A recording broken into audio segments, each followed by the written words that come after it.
The most obvious teaching of the Seventh-day Adventist Church, that which makes it stand out from most other denominations, is its practice of the biblical Sabbath. It is part of human nature to take a weekly break from work to rejuvenate the mind, body, and spirit. The fourth commandment makes clear how and when we should spend this time. The word Sabbath in the Hebrew language means rest, and this time of rest has been practiced without interruption since the time of Adam. Each week, the Sabbath begins at sundown on Friday and ends at sundown on Saturday. Some Christians wonder whether the particular day matters. As long as we keep one day out of 7, they say, we are honoring the fourth commandment. However, God is very specific about when to celebrate His Sabbath. We can celebrate our birthday on a different day than the actual date of our birth, but that does not change our birthday. In the same way, each seventh day is our birthday as God's special creation, and celebrating this weekly holiday on a different day cannot change that fact. From the start, before the existence of the Jewish nation, God gave the human race this special time for rest and remembrance. It was intended for all of humanity, not just one specific group. Many years after He created the world, God chose a group of people to represent Him to the rest of humanity. And at Mount Sinai, He gave the Jewish people a reminder of what He had established long ago in Eden.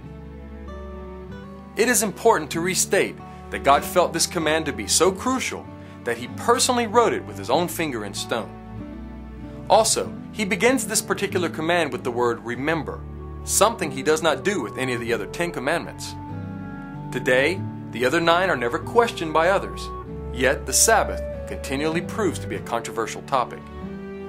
Long ago, because of His foreknowledge, God knew that the Sabbath would lose its value in the hearts of future generations to the point of it being nearly forgotten. However, a growing number of people are heeding His appeal to remember His special weekly holiday. Now we need to see if Jesus honored the Sabbath. Did He ignore it? Did He give any indication that it is no longer valid? And as His custom was, He went into the synagogue on the Sabbath day and stood up to read. It is clear here that it was the custom of Jesus, which means He did it on a regular basis. Some have suggested that Jesus had to keep the Sabbath because He was Jewish, and this particular commandment does not apply to non-Jewish people. But nowhere does the Bible suggest that Jesus excuses His followers from honoring this specific commandment. To the contrary, Jesus made His intention about the Sabbath and all other commands unquestionable. Do not think that I have come to abolish the law or the prophets. I have not come to abolish them, but to fulfill them. I tell you the truth, until heaven and earth disappear, not the smallest letter, not the least stroke of a pen, will by any means disappear from the law, until everything is accomplished.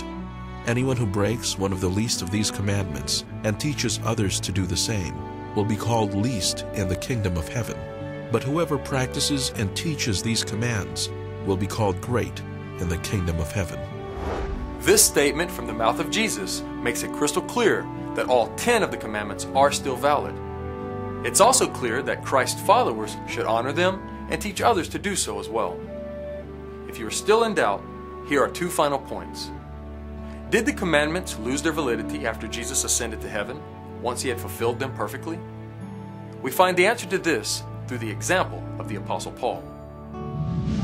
As his custom was, Paul went into the synagogue, and on 3 Sabbath days he reasoned with them from the Scriptures.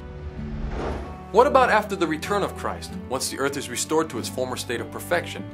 Will the Sabbath holiday be done away with at that time?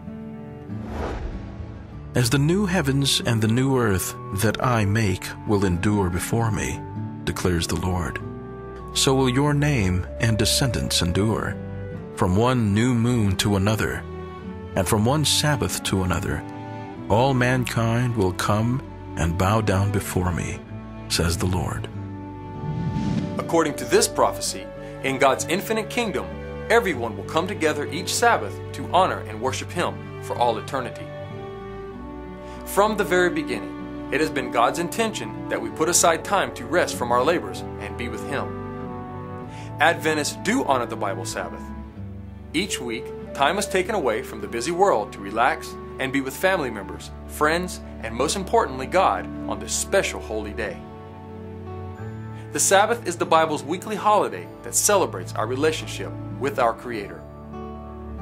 The Sabbath is also an ideal time to get out and enjoy the endless wonders of God's spectacular creation.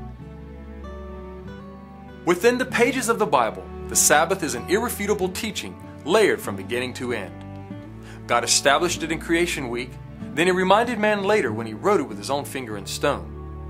In the New Testament, we discover that Jesus honored the Sabbath, as did Paul.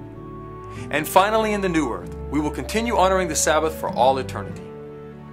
Adventist believers see this as a very clear biblical teaching. That's why Seventh-day Adventists choose to honor the God of creation in a very special way each seventh day.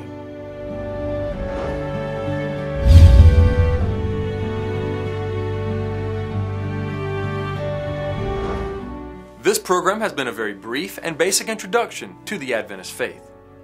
In this short time, it is impossible to cover the endless programs, projects, and events taking place, or to cover each fundamental belief in detail. There is so much more to explore and discover. If you have enjoyed the information so far, you are encouraged to continue by viewing the bonus features of this DVD. There you will find additional information about many of the church's ministries, organizations, and resources. Also, you will find out how you can personally get involved in the many ongoing church growth projects taking place all over the world. And if you have never had the opportunity to visit an Adventist church, consider yourself invited. Thank you for watching.